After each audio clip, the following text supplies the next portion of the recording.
I tell this toothpaste story to my clients to really explain to them how, when you can control your thinking, your mind, you get completely different results in life. So imagine you're lying in bed, it's a weekday, your partner gets up, goes to work, and you've got another half an hour, so they go and get ready and off they go. Half an hour later, you get up, you walk into the bathroom, and there you see that they've left the lid off the toothpaste and it's a bit messy, and you go, oh, for God's sake, they always do that, they're so messy, it's really doing my head in. And they never put the socks in the washing basket, and they can't remember the last time they washed up.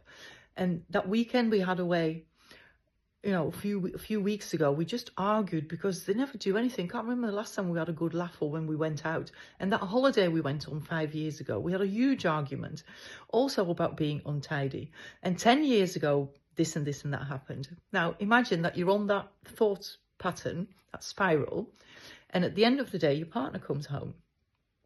So how do you think you're going to approach them? What energy do you think you're going to be sending out?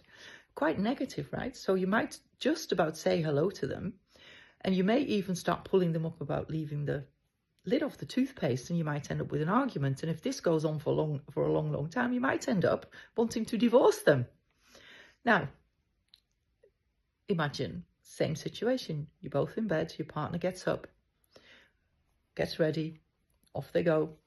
You get up about half hour later, you walk into the bathroom, and there you see the toothpaste, and the lid is off the toothpaste, and it's a bit messy. And you go, oh, for God's sake, they never put the lid on the toothpaste.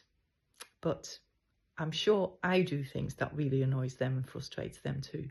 And actually, it's obviously not important to them, because if it was, they would be putting the lid on the toothpaste. So if it is really so important to me, I can do it. And if it's really an issue, maybe we should have separate bathrooms, because actually they're not that bad. We have a good laugh, And that weekend we were on a few weeks ago, even though we had a bit of an argument, we soon got over it and we had a great time. We went and saw some really wonderful things.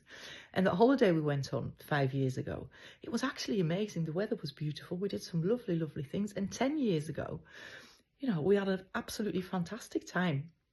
They're a great parent. They scrub up well. And we have a laugh when we go out. We actually do get on. I do actually appreciate them. I'm glad they are my partner. Now, partner comes home from work. How do you think you're going to approach them? What energy do you think you're going to be sending out?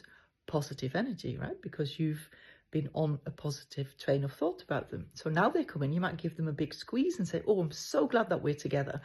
Let's go and have a cup of tea or a glass of wine. And why don't we book another holiday? Because we had such a good time last time. Completely different end result, right? And only because you took control right at the start and chose to think of positive things rather than negative things. And this is how everything works, because everything just is, every person just is, every situation just is. We choose whether we're going to look at the positive side of things or the negative side of things. We choose whether we are going to allow limiting thoughts to crowd our mind, or whether we're going to go on the path of empowering thoughts. Really ponder that one. And actually, it is way easier said than done. It's simple, but it's not easy. And this is why you need to train your mind to move into that direction. So if you want to know more about that, feel free to call me or to message me, and I would love to talk to you about it more. Enjoy your day. Be positive.